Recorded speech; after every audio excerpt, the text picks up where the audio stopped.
All right, welcome back to our slides on functions. Let's dive in a little bit deeper now. So yeah, we learned how to test stuff too in the last lecture, which is very, very important. We know how to do assert true and call it and check that what we wanted, what we expected to see was equal to what we got. All right. So the next thing I want to talk about is something called the stack. It's a magical place, and it's going to help us understand how our programs run. So other names for the stack is, like, some people call it the runtime stack, some people call it the call stack, the function call stack. I usually just abbreviate it to the stack. So you'll hear it called all those things, though. It has to do with functions and how they get called and how they return. Okay. It will answer, once I talk about it, it will answer these questions for you. It's like, what in the world, how does C++ really work under the hood when I call a function? And, like, how does it know, like, if I call a function in two different places, how does it know to get back to the one I really just called rather than the other one if there's two? So, like, maybe, like, you got main and it goes off and it calls some other function, like the square function that we made last time, main calls square. And then how does it know, like, to return back to main rather than some other place? Because maybe you called square in a different function. It's supposed to come back to that one some other time. How does it know? So the stack is going to tell us. All right. Well, let's talk about it. So the secret is, every time you call a function, it gets placed in a location called the stack. It's a place in memory, actually, and we call it pushed. All right, it's a weird metaphor. I don't know. It's like you got a stack of work to be done, and, like, you're throwing it, you're pushing it onto your desk or something. So every time a function gets called, it gets pushed. Like, the facts about that function get pushed onto a place in memory called the stack. All right, and that is exactly how functions understand, like, who's in charge, where to go back to, who to return back to. All right, so it is a place in memory, and it's actually where the local variables live. It is where all the local variables for your function live. And I'll talk about what that means in just a little bit, but that's very important. Each function has its own memory for its local variables. That's so important. Like, all the variables defined inside of it, essentially. That's so important. I'm going to underline it twice. All right. And then when functions return, they're going to go back to somebody underneath them on this thing called the stack. And so, like, the opposite of pushing onto the stack is apparently it's a bubble and you pop it. All right. It's very weird terminology that computer scientists have come up with, I know. But here's an example drawing. The drawing is going to make sense. All right, so the very first piece of work that your program needs to do whenever it gets called, like, here's a stack, here's a desk, where we're going to push on work to be done. The very first piece of work we always do in our programs is we call main, the function that gets called first in our program. The very first piece of work that's pushed onto the stack, onto this function call stack, onto this runtime stack, whatever you want to call it, is main. All right, and so that's like a bunch of papers. It's work to be done. So that's main. All right, we're going to save the fact that main gets called first. It's being pushed onto the stack. I hope that makes sense. All right, and every time you call your function, all the space that it needs gets made for you. So, like, if main has some variables that get defined and used inside of it, it's actually here that I should be drawing those boxes. It's part of the stack part for main. The technical term is, this is main's stack frame, we say. All right. It's like if main makes an X variable, an A variable, a B variable, this is the part of memory where those actually live. All right. Those are called local variables. They're part of main, just main, and they live inside of its stack frame, we say. So that's the first step of work, and all the memory gets made there. All right. And then let's say main calls somebody. Let's say that main calls the sum function to go off and do some work for it. All right. The way that we represent that on the stack is we add a new stack of paper, essentially. We put it there and we call it with whatever name it was. So main calls the sum function. So main is still running. It's just going to, like, for a split second, give some control to the sum function so that it can go do its thing. All right. I hope that makes sense. So sum is now running. It's the thing on top of the stack that is the function that's currently running. So main has handed off control to sum. When sum is done, it knows very easily where to go back to. It's just the person below you. All right, that's how it knows to return back to sum. That's who called it. All right, and maybe sum has some local variables, also called A and B. They're going to be separate. They're part of sum's stack frame, we say. All right.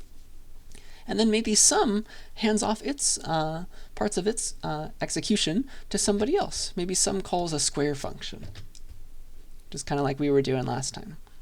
So maybe sum calls square. And square is going to take right? To call the square function, we needed a parameter for sure, just like sum's parameters were a and b. Square needs an x parameter. And a parameter is just a special kind of variable. So these count. These count towards local variables in the stack frame for each function. So like main has called sum, it's handed off control, sum's doing its job. Sum needed some help from the square function, so sum is called square, and square is on top of the stack, so that's the thing running right now. All right, that's how you read this diagram. All right, you see all of its memory. Your parameters count as variables. Those are part of the stack frame for that particular function. All right, and then let's say square is done. It's done its work. It's done its job. It needs to return an answer back to the person below it on the stack. That's how it knows who to go back to. And when we return it, we say that we pop it off the stack. So once it returns, once square's job is done, it gives control and its answer back to the sum function, the person below it on the stack. So really I should be like erasing this. And so sum is on the top right now. It's the thing running again, but I'll just keep the slash so that you can come back and understand what was happening. So really I should be erasing that. But now sum's on top. We're back in sum. It's got its answer back from square. It can finish its work, I guess. And then it can return its own answer back to main before it pops itself off. Pops itself off the stack. It's giving the answer back to the person below it, back to main who was needing it. It's done its work. And now, I've erased both of these essentially now. Now main's the only piece of work on the stack again. It's running. All right. Main is now running again. It's got its answer back from sum. All right. So that's how you read those diagrams. I'll show you many more, but let me kind of hit hard what it means to be a local variable. All right, those are just the variables or the parameters that were part of that function. That's what I really mean by it. But I have a silly example involving Harry Potter because I'm a millennial, and so you're gonna let me have my fun. So here's my silly example with Harry Potter. I want to talk about. There's a local variable, all right? Local variables, those are things that live inside of a function. There are other things called global variables, all right? So I'm going to show you what that means. So variables that you make inside of functions, we call those local variables. And variables that you make outside of functions, those are called global variables. And so naturally, using Harry Potter, Harry is rumored to be the boy who lived, right? And so he's going to be modeled by a global variable in my example program that I'm about to make. And then, spoiler alert, in the fourth book, this dude named Cedric, he dies. And so, sorry if you haven't seen the movie or read the books yet, but variables that live inside of stack frames, local variables, they go away. They go away whenever the function returns, so they die. And so Cedric is going to be modeled by a local variable inside of a function, and he will die after the fourth book function gets called. All right, so that's my silly example. Let me talk about it. So yeah, inside of a function, it's a local variable. Outside, it's a global variable. And local variables only live for as long as that function is alive, as long as that function is currently being called. Once it returns, its memory goes away. It's getting popped off the stack. It's getting erased. All right, so here's my silly example of that. Let's do local versus global.cpp.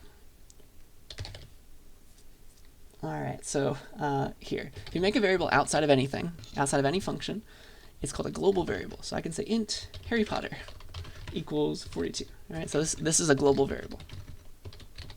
It's an int still, but it's a global variable. What it does, because it's outside of any function, we don't know who's going to need it. Like anybody could ever use it. So that means it needs to live for the life of the program. It lives for the life of the program, so everybody can have access to it. Because you're not sure, like when you put it here, you're not sure who needs it. You're not explicitly saying it, so it's just going to live forever. That's Harry Potter, the boy who lived. And then I'm going to make a function called the name of the book where this bad stuff happens to this dude on the right. So Cedric dies in the Goblet of Fire, so I'm going to make a Goblet of Fire function. All right, and that's where he's going to live. Cedric is going to be a local variable. Int Cedric, give him a value. And so this is a local variable. Just anything you make, any variable you make inside of any function, it's a local variable.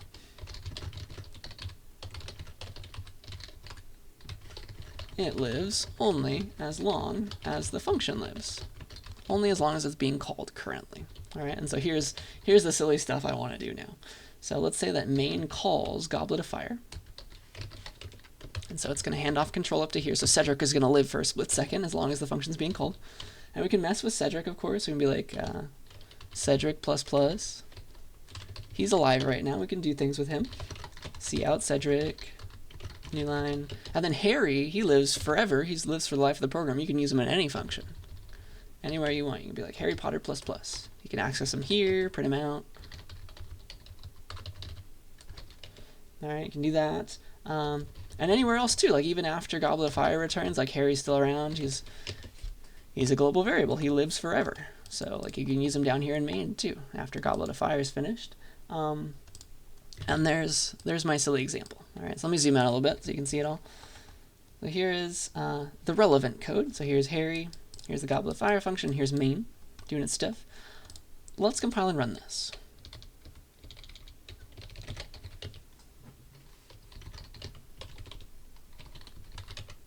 Boop. I hope you see what's going to happen. All right, and so it's going to print 9, 43, 44, and I hope that makes sense. So here is, so the first thing that happens is main calls Goblet of Fire, so we jump up to here, we run this stuff, so Cedric is 8, we make him 9, print 9. Then Harry Potter was 42, we make him 43, we print 43. This all returns, so we're back down in main after this. Harry Potter plus plus, he is now 44, right? Because we made him bigger up here already. So he's 44, we print out the 44, and that's our program. All right, so that's it. And what I want to say is local variables die once functions return. So Goblet of Fire, we called it, it returned, we're back in main. Cedric is dead now. Cedric dies right here on this line 15. All right, that's the ending brace of Goblet of Fire. That's where it starts returning back to whoever called it, and that was main. So Cedric is sadly no longer with us. Spoiler alert. So there we go. Cedric, if you try to print him here, Cedric is already dead. Sad face. So it won't even compile. Cedric was not declared in this scope. All right, so scope has to do with lifetimes of variables, how long variables live. So I've said that word before. That's another feature of it now. Okay, so yeah, he doesn't exist. He was dead. Like he doesn't exist down here. He only existed in the call to this function. So this is not allowed. It won't even compile. Okay, so I think that's what I wanted to say. And so we know what this program from before, right? Before I put this line, if I commented out, it's going to print 9, 43, 44. And let me draw a stack diagram for what it's doing. All right, I think that'll really help us like understand what these drawings mean. So the stack, first of all, the stack and the globals, those are two separate places because local variables live in the stack, global variables live in some other place, so that they always stick around. All right, so globals, here's our stack, and then here's like a globals section of our memory. It's a completely different place. And so as the program begins its life, before we even call main, we make Harry Potter, because main might need him. So he needs to be available before even main starts. So Harry Potter holds 42. That's the very first thing that happens in our program, even before main gets called. So there he is, holding 42. And then main gets called. So here's main, we're in main. That's the very first thing that happens. So main gets pushed onto the stack. It's got some work to be done. Main does not have any local variables. So just an empty stack frame, but we still keep track of it.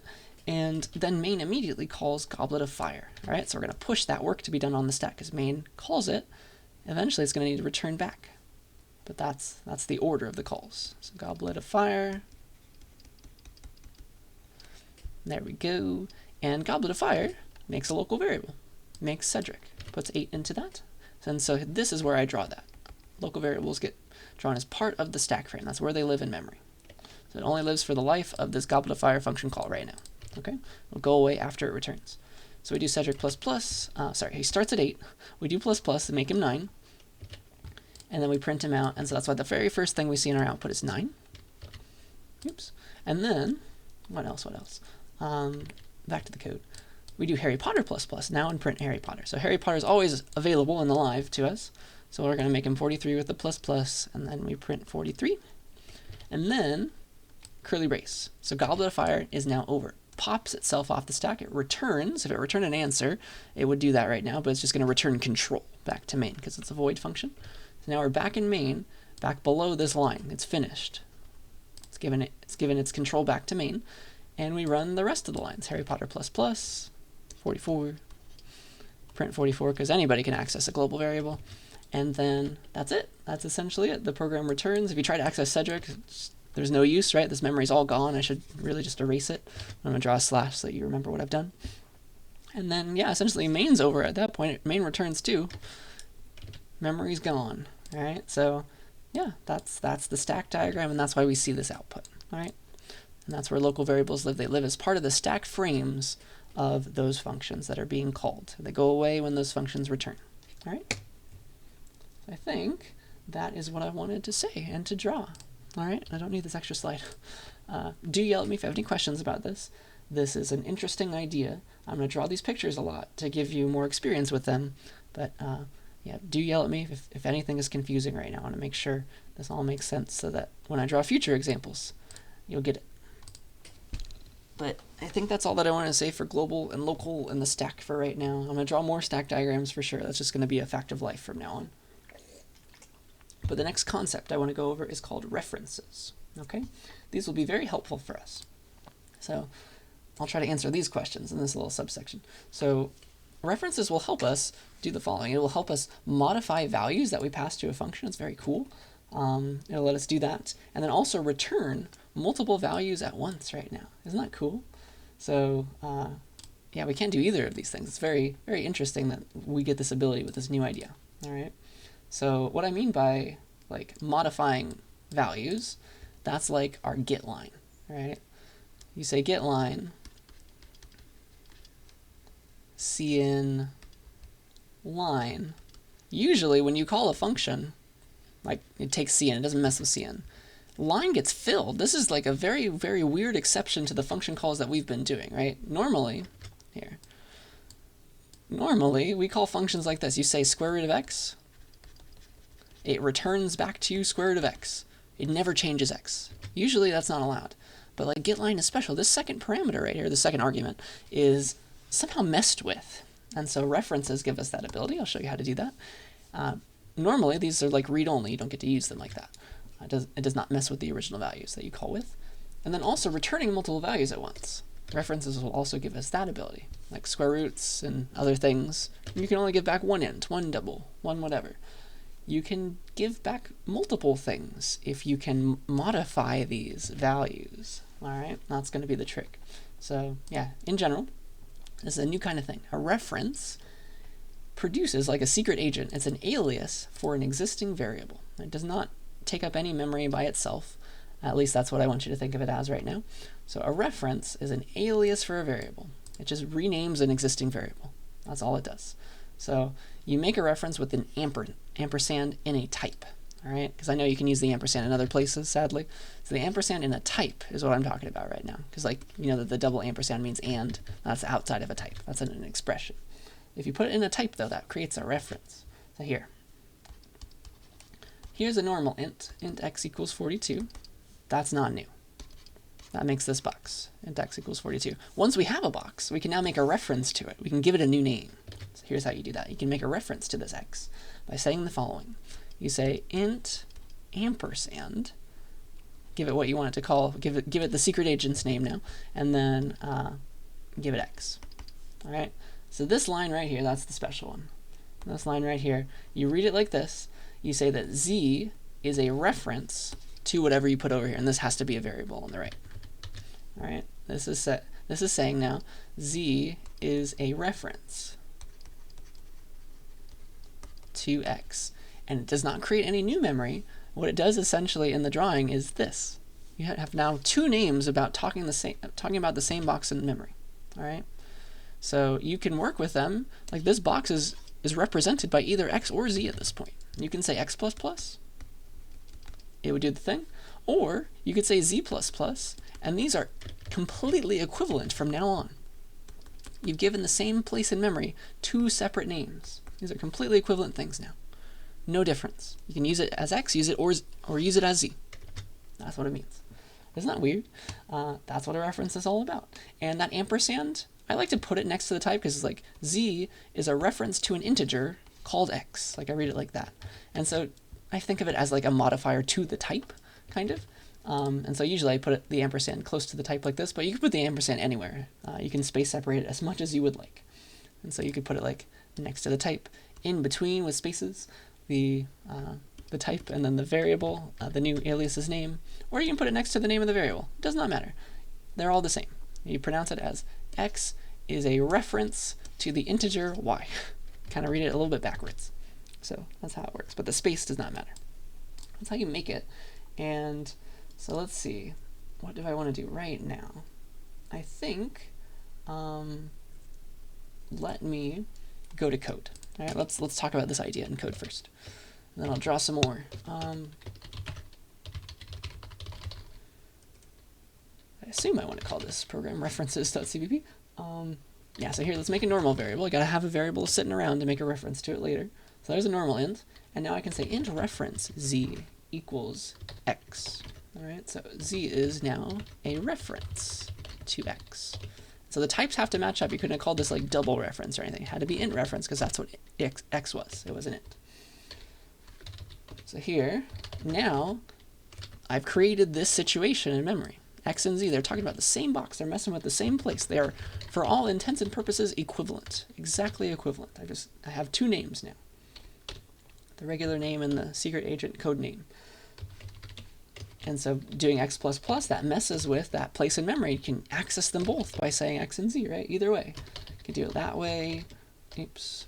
Oh gosh, what have I done? There we go. You could do it this way. Say z++. It's still going to mess with the same box, and getting it out through x or through z does not matter. It's just the same place now. So think about what should be output right now.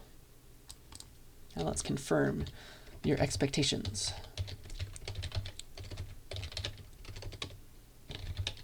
You see it?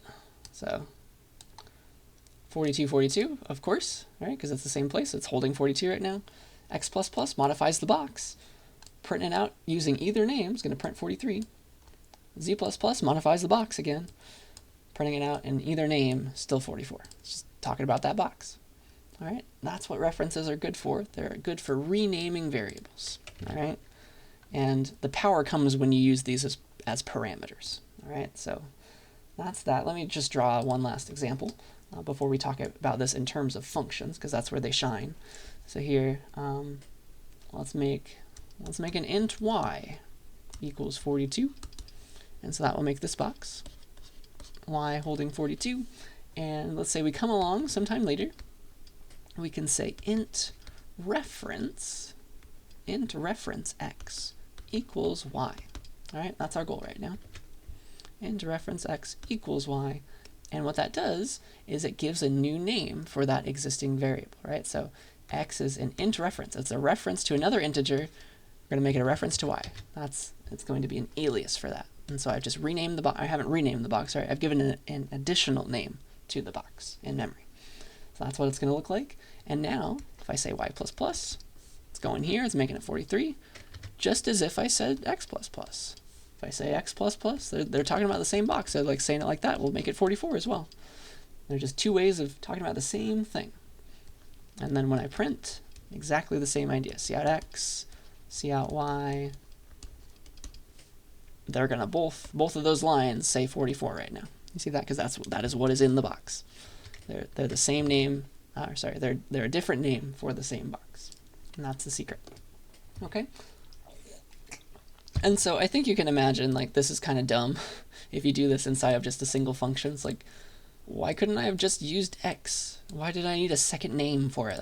That seems error prone and silly. And you would be right. So normally nobody uses references like this. They do not use it within the same function. They use it across functions.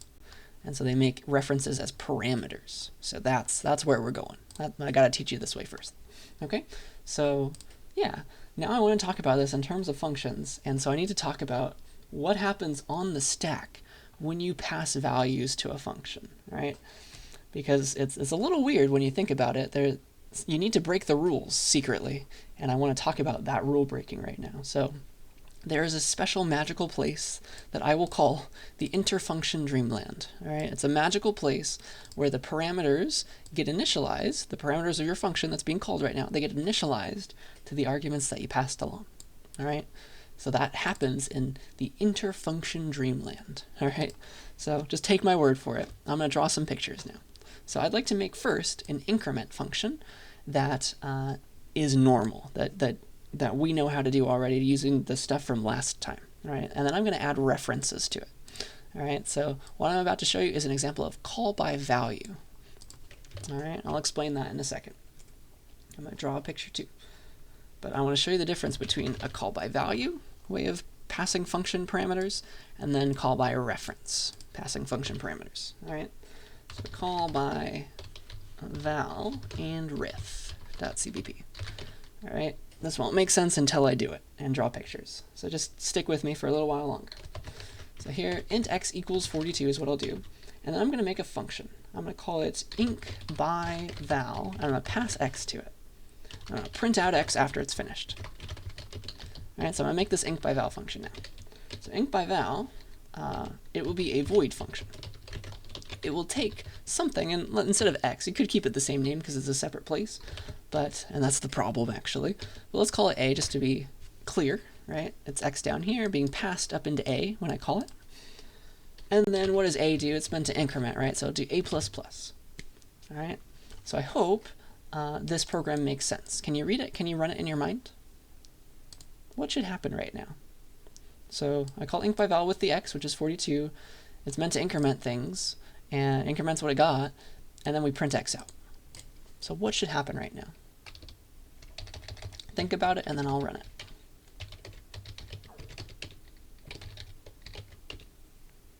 Is that what you expected? Probably not. It's 42 here. You call something called inc that messes with stuff. Like, why is it not 43? Interesting. So what happened is we passed this x by value to a. We say that's the secret. We passed it by value. That's just the normal way of passing to an int parameter, right? We passed it by value, we say.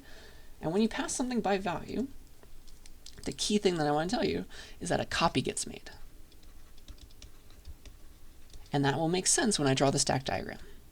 There's no other way around it, because every parameter is just a variable. It's just a local variable. So here, now let me draw a stack diagram of what just happened. So we had main. That started off the program. And then it had a local variable called x. It held 42. Cool. And then main called inc by val. Called inc by val with x, all right? And so it passed the x into a. And so now I get to explain the interfunction dreamland as well. So inc by val. So when inc by val gets called, it makes space for all the memory it needs. It needs space for this one int, right? The parameter counts as a variable. It counts as a local variable, so it makes the a, all right? And it starts out uninitialized. So when you call a function, somebody secretly somewhere, this is a little bit different, right, to the example with local and global. Like with Cedric was dead down in main, wasn't he? If I go back to this example. You cannot talk about Cedric down here, but for a split second you can. Secretly, like C++ can for you, all right? Because, think about it. You need to access both this a and this x at the same time when you're calling inc by val, don't you? Those are really in two separate places. So in the interfunction dreamland, somebody is giving a value, right? The x needs to be passed into a somehow. And so when it gets created, essentially, it's like int a, somebody's doing somehow int a, creating it, int a equals x. Does that make sense? Like somebody's kind of running this line. C++ is doing this for you. Int a equals x. And that's what needs to happen, right? Because that's what you just passed. You called it with x. You called inc by val with x, and its parameter is called a. So you're shoving this x into this a as it's being created. So somebody somewhere is running this line for you, right? That's happening in the interfunction dreamland. That's going to set it equal to 42, right? That's happening in the interfunction dreamland because nowhere else do both of these live at once, right? You cannot see both of them at once. But for a split second, the clouds part, a rainbow comes out, and this gets to happen, right? C++ does this for you in the magical dreamland. That's what happens. And now, I think you might be able to see, just by what I've drawn, because parameters, this is just an int, right? You have to declare it somehow, like in the dreamland. So somebody's saying int a equals x. And so that's creating a brand new int, right? And that's a local variable to this new function call, to inc by val. That's supposed to be an a, by the way. Let me fix that. It's bothering me. There. All right. So yeah, that's going to set it up. And now, do you see what happens and why x never changes? Like we just copied the value. We just copied x into this a. It's local to inc by val. It can mess with its a all at once, 43. But then it was all for naught, right? It's just going to get to the closing curly braces, a void function, it returns nothing. It pops itself off the stack. It's done. It returns control back to main. X never changed. You see that? that is call by value. That's the normal stuff. Like you have a normal int here, it needs to be initialized, and it's a brand new variable. It's a brand new local variable to your function. All right. Somebody's saying secretly somewhere, int a equals this x. They're both alive for a split second, and that happens. A copy gets made. All right. Let me change one thing about this function and call it a new name, and it will do what we want. I'm going to use references now. All right. I'm going to use call by reference, and that will give us what we need. Try to think about it in terms of what I just said when I make it. So instead of inc by val, I'm going to call it inc by ref. And the one thing that really changes is instead of int a, I'm going to say int reference a here. All right. So now this parameter, the type of this parameter is not a normal int. It's a reference to an int. Do you see the potential power there? So now when I call it, I'm going to call inc by ref. Do you see what's going to happen? Do you see how it's going to get initialized in the dreamland? Do you see why x is going to now hold 43? It's going to be messed with by this function call. Isn't that cool? That's very powerful and very nice. So let's see here. Let me draw that for you. Let me draw what just happened. So we were down back in main again, about to call inc by ref. All right, so we're down back in main. Main was running. Why is this tilted right now? Let me fix that. Oh gosh, there we go. No, there. Better. So here, we were back in main. We still had x. X never changed yet. X was still 42. And then we went off and we called inc by ref now. We're now on this line. We're calling inc by ref with x. All right. And so we're going to make space on the stack for that call. And for a reason, I'm going to draw everything that inc by ref owns in green. Inc by ref.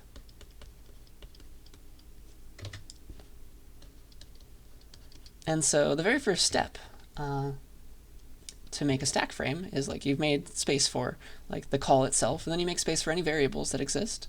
There aren't any that inc by ref owns, are there? There's just this reference, and references don't actually take up memory. To initialize this, by the way, it's like just like somebody was saying this in the dreamland, now somebody's saying this to initialize the a. So I'm saying int reference a equals this x down here, because that's what you're passing. This needs to get shoved into here, right? So for a split second, they're both alive, and somebody creates the a right here with its correct type by saying int reference a equals whatever we passed for it, x.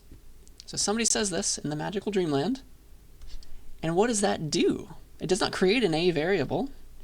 It renames an existing one, or not renames it. It gives a new name to an existing one that you can use up here now. So this is the reason I needed green, because where does the a go? It goes right here. Do you see what just happened and why it's going to work now? Now by messing with a up here, a is alive up here, you get to use the word a up here. Because this reference exists, we passed in for x, and now we've given a new name for main's x. Now by saying a++, you're messing with this box. You're making it 43.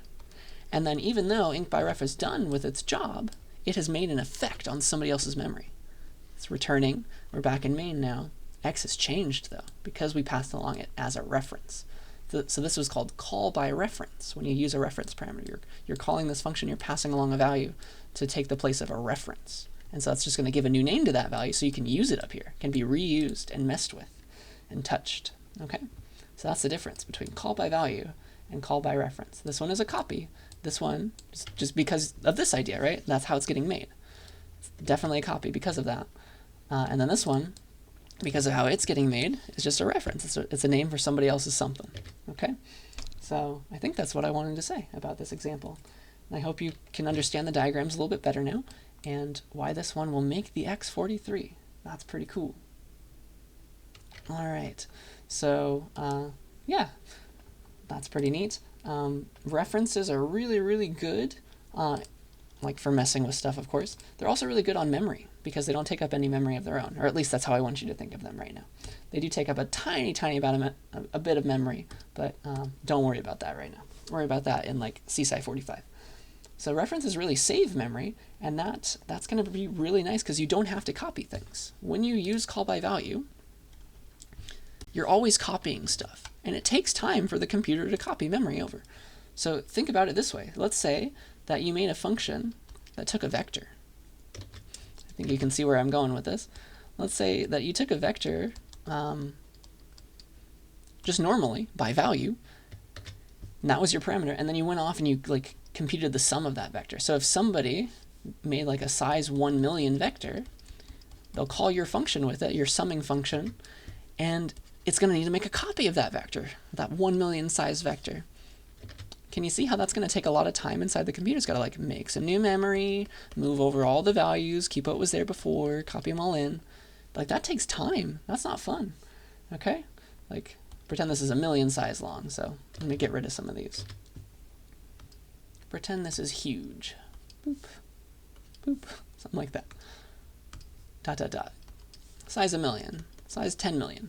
It's like, that's your vector. You don't want that, do you? That's what you get when you call by value, though, when you copy it. We'd like to not do that. So instead of passing as this, you should pass it as a vector int reference. Does that make sense? That will be your parameters type, because then you give the thing, like maybe its name was v in main, you can call it like v2 in your own function. And it's just another name for the existing thing. There's no copying. You're just reusing that same memory. Does that make sense? That's another thing you get with references. No copies get made, and it takes time to copy. And so that's a good thing. That's a good thing that you save on. All right? So yeah, I've said a lot of words. I've drawn a lot of diagrams. I want to make sure you're following. So here's a question now. Here are some lines. I would like you to choose which of these options memory looks like after these lines get run. All right? So see if you can figure that out. Run this code, draw some pictures. It's going to really help you understand what references are doing. All right. So yeah, you're gonna have to go back to my examples, right? So what does this first line do? Let's start to draw. Let's draw it in order. So int x equals 42. There's no ampersand anywhere here, right? So that creates a brand new variable. I hope that makes sense. So like x, brand new variable holding 42. Cool. And then we say int reference y equals x. That's going to not rename, it's going to give a new name to an existing place. All right, so it does this. You see that? You see why that's doing that? And we say int z equals y. This seems tricky, but there's no ampersand, so this is making a brand new variable, brand new box, always. Brand new box is just what it holds is the same as somebody else already. So we're putting in this brand new box, this brand new int z, we're putting in whatever y holds right now. So whatever this box is holding, we're copying it into here. So it's just making a copy with a brand new variable, just like call by value. So that's what we have there. And then we have int reference p equals z. So we're making a new name for z. And then int reference q equals y. And that will make a new name for this box, right? It doesn't matter which one you use because they're both equivalent. X and y. Could have said x here. It doesn't matter. They're both going to give a new name to this box. That's q. Does that make sense? So that is the secret. That's why this is going to be the answer. Just quickly, you can knock off a few of them because you see like the lines without ampersands, those are the boxes. You have exactly 2 boxes. The rest of these are just renaming existing boxes. See that? So you can immediately cross off this one, and then it's a question of these two now. You gotta pay some more attention, but I hope that helps. Okay. An easy way, like if you were thinking about this, if I gave you like a lab, I gave you some long code and I wanted you to figure out like, okay, what was the difference between all these? If you couldn't figure it out yourself, it was just a bunch of different variables and it was all convoluted. In a very easy way to like figure out an answer to this question, if you had like code and the server at your fingertips, is what you could do is just like take all these variable names, give them all different values. Just say, all right, x equals 43, like every single name, every single letter here, set them all to different things. And that will easily tell you which ones are the same. So x set x to 43, set y to 44, set z to 45, like, and then same for p and q, set p to 46, q to 47. Once you've done that, print them all out. Do you see that the ones that are the same are all going to have the same value? And the ones that are different will now have a different value based on what you've just done. See that? Because the two 42s are what is also kind of confusing. So it's very easy, like if you had access to a program in the server, if I gave you this kind of question, then you could do it this way. All right? So yeah, I think that's what I wanted to say about references. I hope that makes sense. Please yell at me if you have questions about that stuff. But yeah, I think the next thing that I want to do is we went to multiple functions now. I want to talk about multiple files to store your multiple functions, all right? Because maybe we've been doing a lot of work, right? We've been putting a bunch of functions in the same file. Now the files are getting long. So here, let's fix that. what we want to do is make our own libraries now, because that's what we've been doing this whole time. Like IOStream, all these other places, we're including somebody else's file into our own program. We want to be able to do that with our own files now. Isn't that nice? So essentially, we want to make our own libraries. That's what we're going to do now. Okay. So what you do is, in addition to your .cpp files now, there's going to be a new kind of file. It's called header files, .h. All right. So header files, their declaration, or sorry, they're 4 declarations, by the way, but their extension is .h or .hpp or .hxx. I'll use .h because I think that's what your book uses. And so that's what a header file is. And what you put in your header file is the declarations of all the functions in your library. So your declarations of your functions that you're promising to write in your library, they all go here. So you don't actually give code, don't give implementations, you just give the declarations in the header file. And then you have your corresponding, with the same name usually, implementation file for that library. That's where you give the implementations of all the code here. Okay, that's what you do. So implementation files, they have the same name, but they end with this kind of stuff. So .cpp is what we use, because that's what your book uses, but alternatively, some people use .cc, .C, .cxx, because you can't have plus in a file name, so it's like a X is a sideways plus. But I'll just use CPP for this class, but you could have used any of these. And this is where the implementations of your functions go for your library. So they share this name, and you got the header file with the declarations, you got the implementation file, the CPP file with the implementations. So the funcs defined in the header file are implemented here.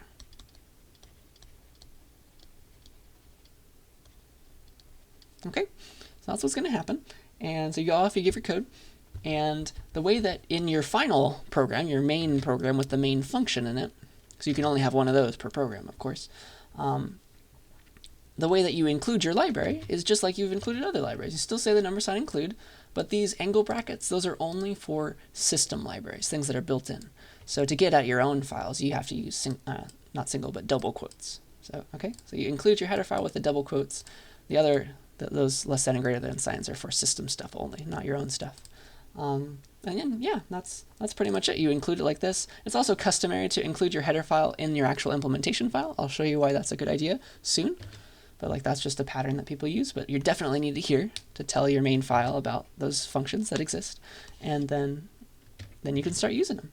And then when you want to compile, you have to give all the code, right? When you compile, you have to give all the code, and the code is only in the CPP files. The header files are just extra declarations, not really necessary for compilation, right? So at least in this way that I'm talking about right now, all right? So when you compile, you don't give any header files because no real code is there. You give only the implementation.cpp files, all right? And that will do the thing. That will do it for you. So here, let's take something that we've already done. Let's take that that sum of squares stuff that we did last time to a library. Let's make a library for sum of squares stuff. So what I'll do is I'll have 3 files total. I'll have a main.cpp, I'll have a sum of squares.h, and a sum of squares.cpp. All right, so the main.cpp will have the main function. That's where that's going.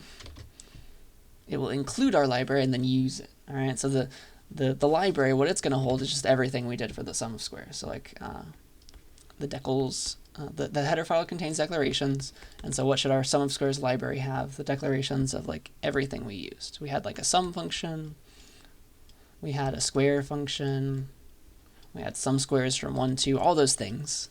Those are the things that make up our library. That's what we're going to put there. All right, it'll be separate from the main file. That's cool. And then in the implementation file for the library, as you would expect, you put the implementations of all those things. Oh man, what have I done? Implementations of, let's see, implementations of everything I wrote over there. Okay, that's what I mean. And then we'll compile by just giving the implementation files, and it will all still work. All right, so let's take our sum of squares stuff and make a library out of it. It'll be very fun. So here, let's, I need to do some setup stuff here. So here, let's copy in last time's sum of squares, that's .cpp. Let's copy it into here. And then because it's going to be a bunch of files, I want to put them all in one place so you can see them later. So I'm going to make a new folder for this entire example. I'll make a sum of squares folder. That's where I'm going to put everything. So including what I just put here. So I'm going to move this into here with the mv or move command. So move sum of squares.cpp into this sum of squares folder. And then I want to cd into sum of squares. So that's where I'm going to work on everything for this example. So cd sum of squares when I compile as well. All right. So right now I've just got this one file, and I got to move stuff around now. All right, because all of these are separate pieces, aren't they? So here, first thing I need is the main.cpp file, and that's where the main function is going to go. Boop. So I will steal all this because that's part of the main function, right? And then here's the main function. Get it out of there. So there's the main function, the main file. And I want it to use my library. I'm eventually going to need to include it, but I need to make the header file first. So then I've got the rest of this stuff. Some of it belongs here already, but this stuff, these are the declarations, they go in the header file. All right, so I'm going to make sum of squares.h and put all of these into there. Sum of squares.h. Paste.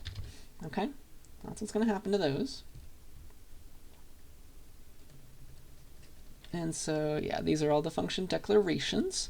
That's where they go in the header file. And then all the implementations of the functions in the header file, they go in the .cpp file. And so they're already there because I just took everything out of here already. That's perfect. And then customarily you include, number sign include with double quotes, the name of your library. It's not necessary for this example, but it's a good habit to get into. Just for fun right now.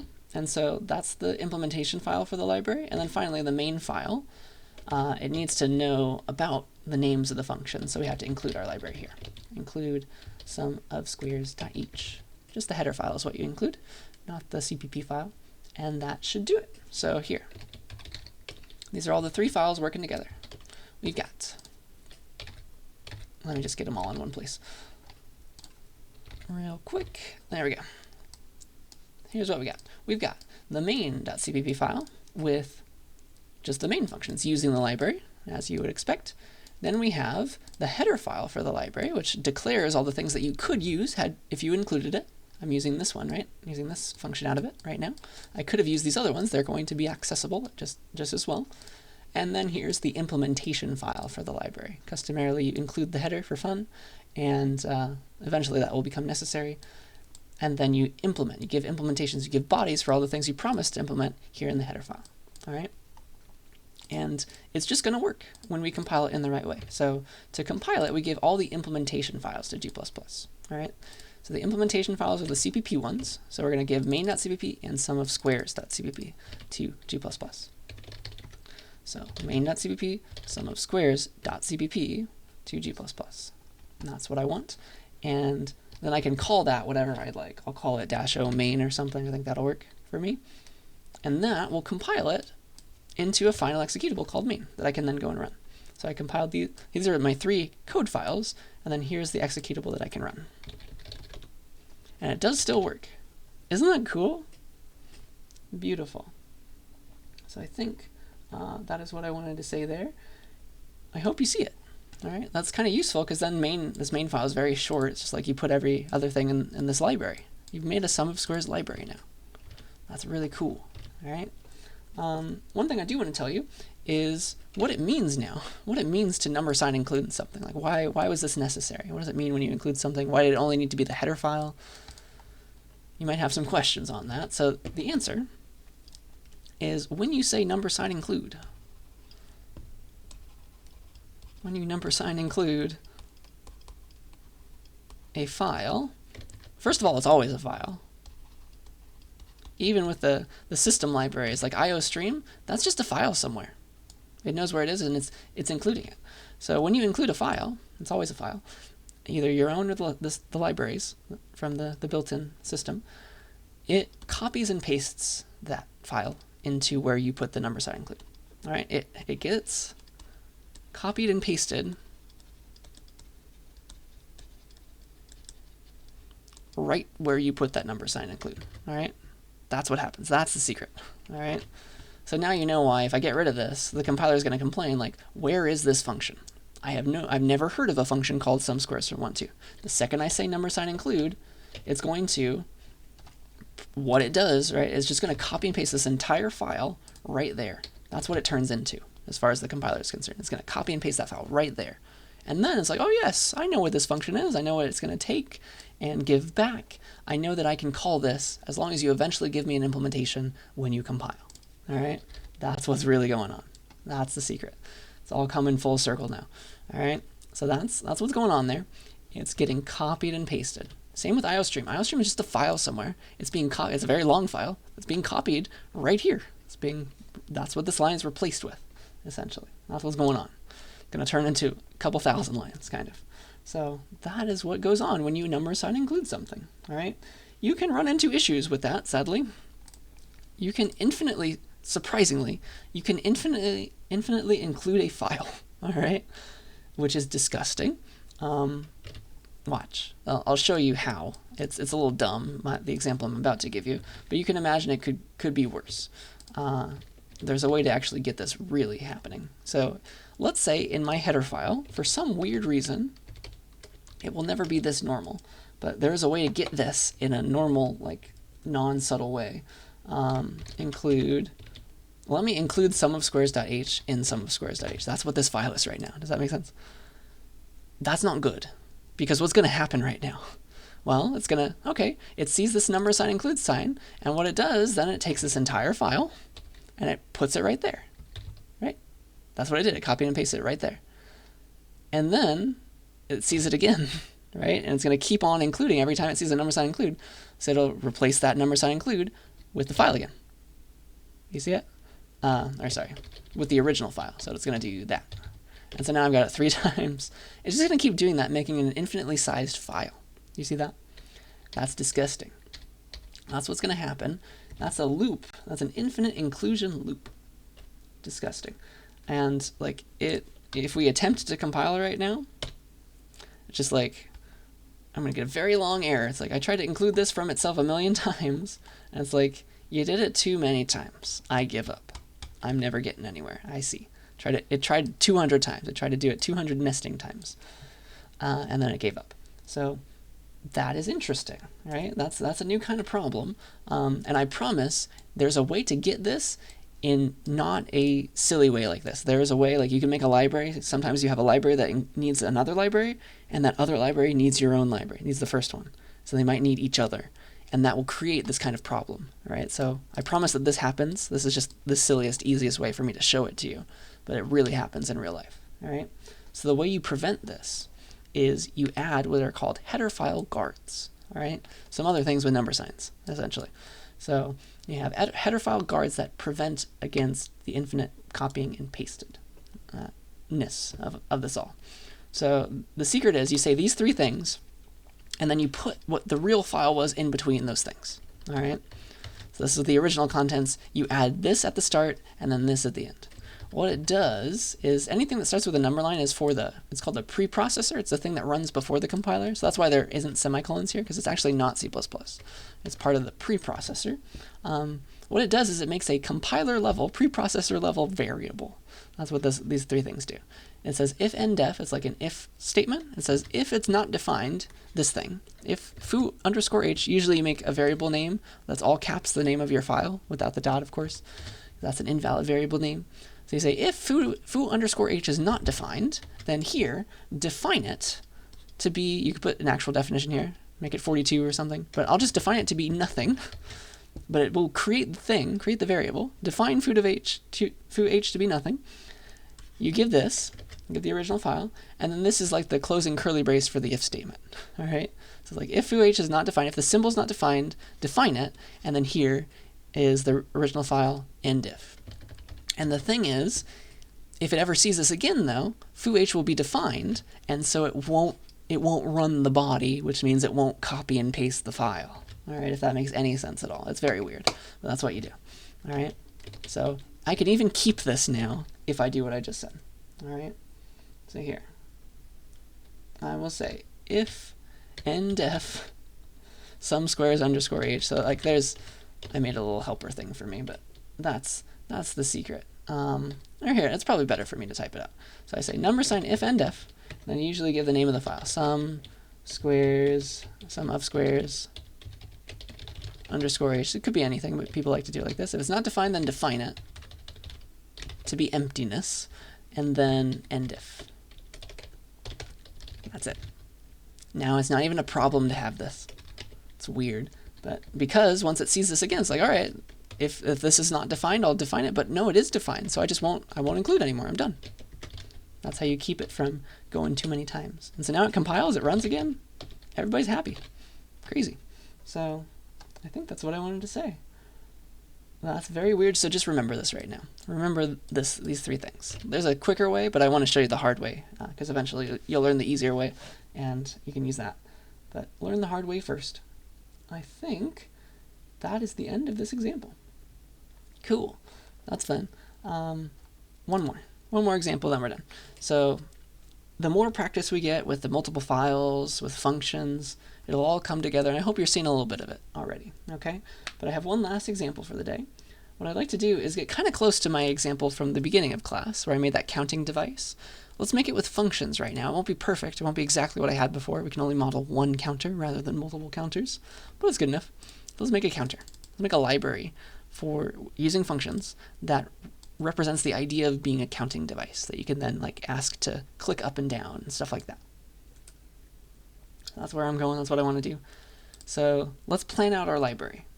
All right, we're going to need a secret count variable. Like we're going to model a counter, right? So we need a variable that keeps track of like what is the count inside of that counter? What's on the window right now? So we're going to need that. So we're going to make a variable just for the library. You can do that by not declaring it in the header file and putting it in the CPP file. Then it's just part of the library only. Nobody else knows its name and can't access it. That's pretty cool. It'll be a global variable. All right, count starts at 0 because then all of our library functions can use it. We'll make sure to start it at 0. We'll make an initialization function that starts our count at 0. We'll do that and just like call the initialization before we ever use our library once. And then we'll have an increment function that when we call it, it will take our count variable and increment it, right? It's modeling a counter. Increment it by 1, call it a couple times, increment it again. Same with, we'll need a decrement function as well, like have that ability to bring down the count if you call decrement. And then maybe we'll make like a reset function to like zero out the counter, like when you twirl this, it resets the window to 0. We'll have that in code as well. Technically we would use init for that, but like let's pretend that initialization is a function that should only ever be called once. That will get us ready for a new concept later. And then finally, we need a way of looking out the window, right? The user needs a way to like see what the number is right now. We're going to hide this variable from them, so we need to give them a function that tells the user like what was actually in there. So we're going to make a get count function to give back the current count. All right. So with those words, here's what should be in the header file, right? Here is what the library should look like. It should have an init counter function that initializes the counter to 0, like makes sure everything's happy. An inc, a dec to increment, decrement, reset, and then a get count to give back the count to the user. This is what the user gets to use. Only the stuff in the header file is what the user gets to use. That's your promise to them. That's what the library is defined as. Okay? I think that's it. So let's make that work. So that the same idea, I want to make a bunch of files and a library. Okay?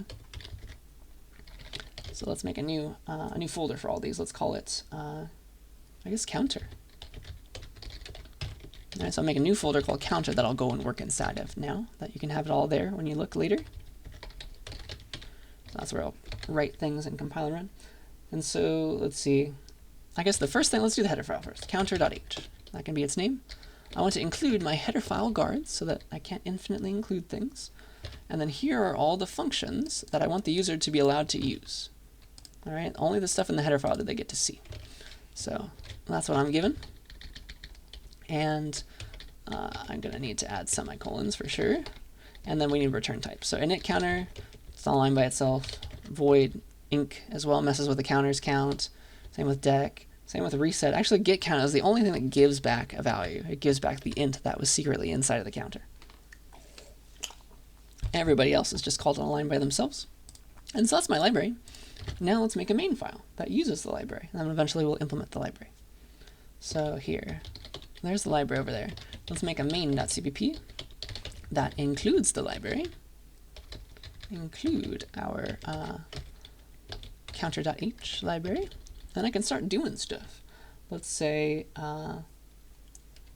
init counter, right? That's the very first thing we should do, is initialize our counter, make sure that that works. That's our promise for the library. And then after we've done that, we can start using it as much as we want. Increment it, decrement it, call reset if you want. So increment it a couple times, maybe 3 times, then I'll decrement it once. And then it should just be 2, right? If I look at the get count, that's the only way to look at the count. That's all I'm giving the user. So I better use its value wisely. It's going to return it back to me. So I'll print it. That's kind of how I want to use the library. Okay. So now let's go and let's implement all of these functions. So instead of in main, let me copy all these and let's go to counter.cpp. This is where I'm going to implement all these things. All right. Customarily, you include your header file. Again, it's not necessary here, but it's going to copy and paste the stuff. It's going to copy and paste this. One day you will need this, so it's just a good habit. It's a good habit to get into, and then I'll give bodies to all of these. So let's just make them blank right now. We'll get to them in a second. All right, so in my library, I would like to have a count global variable, and that's where the counter is going to mess with values, int count.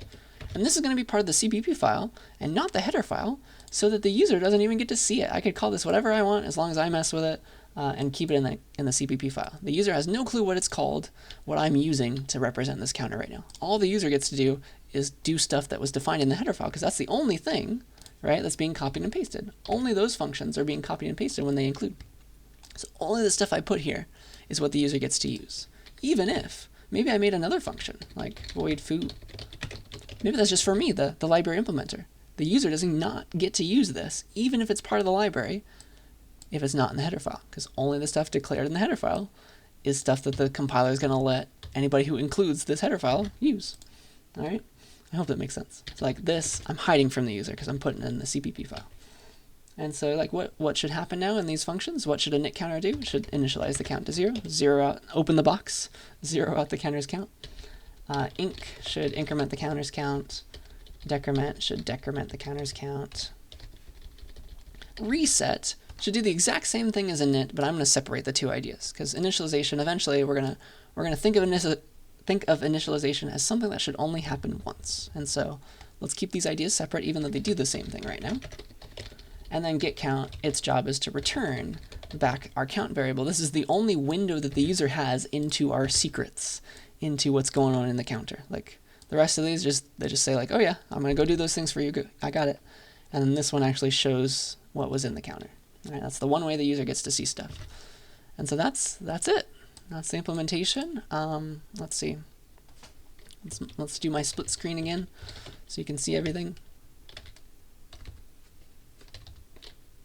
And then main. So here's the main function, including our library, using the library. We've got the header file. That is I gotta scroll. The header file that declares all the things that the user gets to use. Here I am using them. And then the CPP implementation file of the library that like makes any extra secret memory that the library needs, and then all the function implementations that you would expect. And so if I compile and run this, remember I got to give only the implementation file, so main.cpp, counter.cpp, no counter.h, because they're being copied and pasted anyway. There's no need for that. And that's pretty much it. Then I go and I say -o, whatever I want to call this. I'll call it main again. And then in addition to my code files, I've now got a final executable. I got to compile with both of them though. With both of them, that's where it knows how to find all the code. And then /main. This program is just a very, very fancy program that prints 2 right now. Okay. I think that's pretty cool. I hope that makes sense. So I think we got some time. The very last thing that I want to do today is I will show you assert true. I will copy and paste assert true back in here for you. All right. Let me find it first of all. Where is assert true? Let's do that in main. Boop. I want to edit lecture 11's testing.cpp. There it is. So here is assert true. Copy that. into main. We'll get rid of that file. So there's a search true. It also needs the string library. What I'd like you to do is using this, like here's all the code for assert true. We still got the main function below. There it is. What I'd like you to do is take this and kind of turn this into a test instead of just me printing stuff. Does that kind of make sense? So using assert true, turn this into a test. All right, so like here's the test that I want.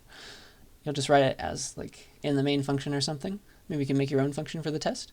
But here's what I want you to test. So if you run init counter, inc 3 times, then dec, then get count, in that order, it should give back 2. That's what get count should do, right?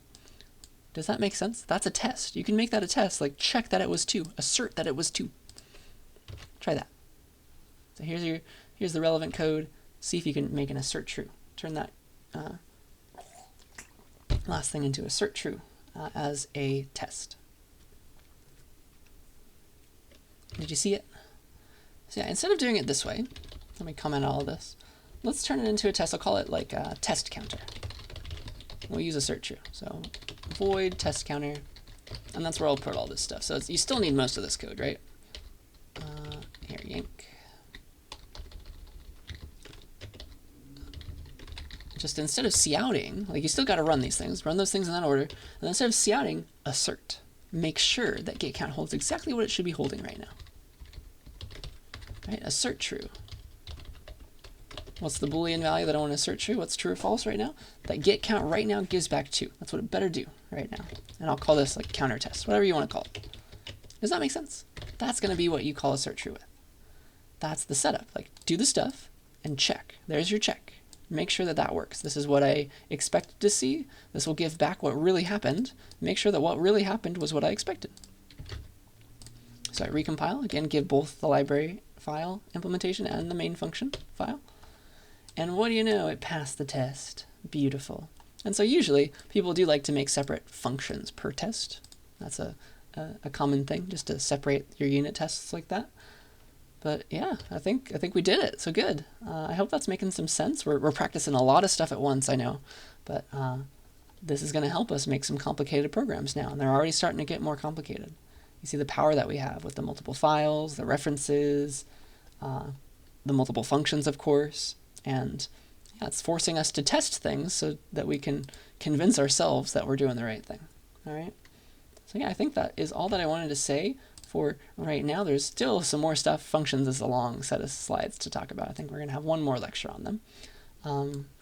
But yeah, that's as much as I want to melt your brain with right now. And so we will save the rest for the next lecture. I'll see you then.